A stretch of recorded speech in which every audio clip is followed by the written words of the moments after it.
Garth Brooks joining us, Brain and Courtlin here at KHAK. Garth back in Des Moines. Saturday, April 30th. Tickets go on sale this Friday, March 11th at 10 a.m. Is there ever part of you that worried about the people coming back? There had to be a little bit of doubt, right? Scared to death. It was Miss Sherwood that suggested it. She saw me going crazy as the house started getting empty, and we were down to one child. It was like a morgue in the house. It was just quiet, and she was seeing it was driving me crazy. Did she ever think about going on tour again? I thought, oh my God, yeah, I think about it every day, but will the people be there?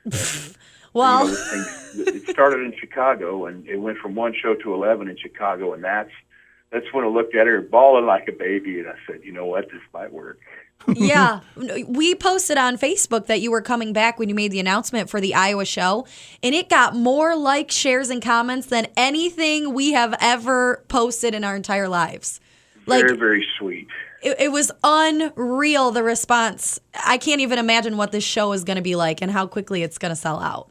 That's very sweet. My hope and prayer is that when we leave that town, the same thing happens. I hope that people are as happy after the show as they are before they come there, because that would make us feel really good. How big of a blessing is to be able to take your wife out on tour with you as well? Talk about keeping it in the family. So let's start with the blessing first. Is just she's a best friend. Yeah, that's a blessing to have. And then if you've been around her, she's got a million blessings that she brings. So she's fun, And like right now, she's dead asleep. I've already done her laundry and the dishes this morning. I'm making her coffee. Nice. Yeah. Good husband. So, yeah, if you believe that. You're making yourself sound really good. Yeah. Hey, and making the rest of us sound kind of bad. I'm going to be honest with you.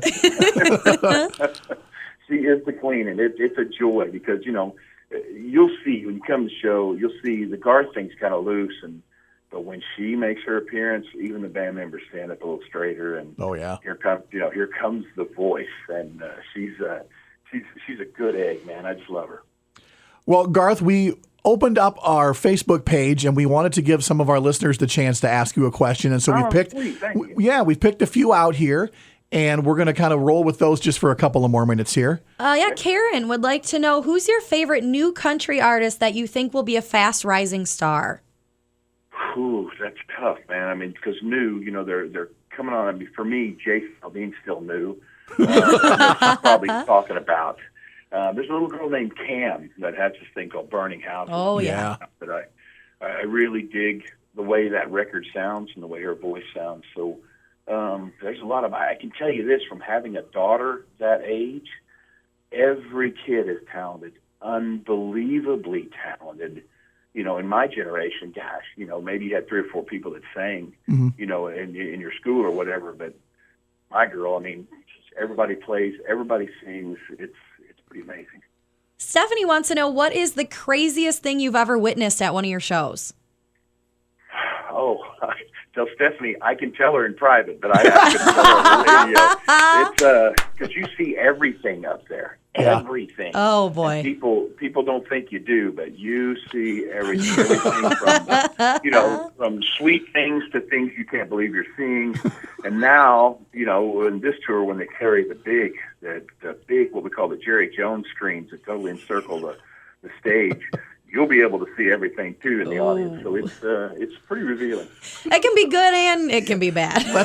Let this be a warning, people. Garth sees everything. He knows what you're doing out there. Don't mess up.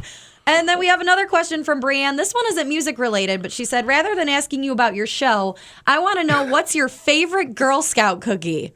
Were your girls in Scouts? Were your girls in Scouts, Garth, or not? No, but you had to support your local Girl Scouts. Sure, of course. Even if you had to drive 50 miles to do it. I call them thin mints. My girls call them chin mints because we eat so many of them. But the Samoyeds are fantastic. Yeah. So those are probably my 2. Oh, my gosh. Yeah, we love good. all of them. Brain's daughters are actually in Girl Scouts for the first time, so he's been getting a little out of control with the cookie eating. I got to tell you, it's awful tough not to eat the inventory, Garth. I'm not going to lie to you. Hey, man, they're depending on your dad to do that. I know. Well, Garth, we loved the fact you took some time to check in with us today. We can't wait to see you on April 30th over in Des Moines. I know tickets are going to go in a heartbeat. I love the fact you don't take it for granted, man. We really appreciate you giving us a call. So much. Thank you for everything. Look forward to seeing you guys and hugging your neck. It's going to be fun.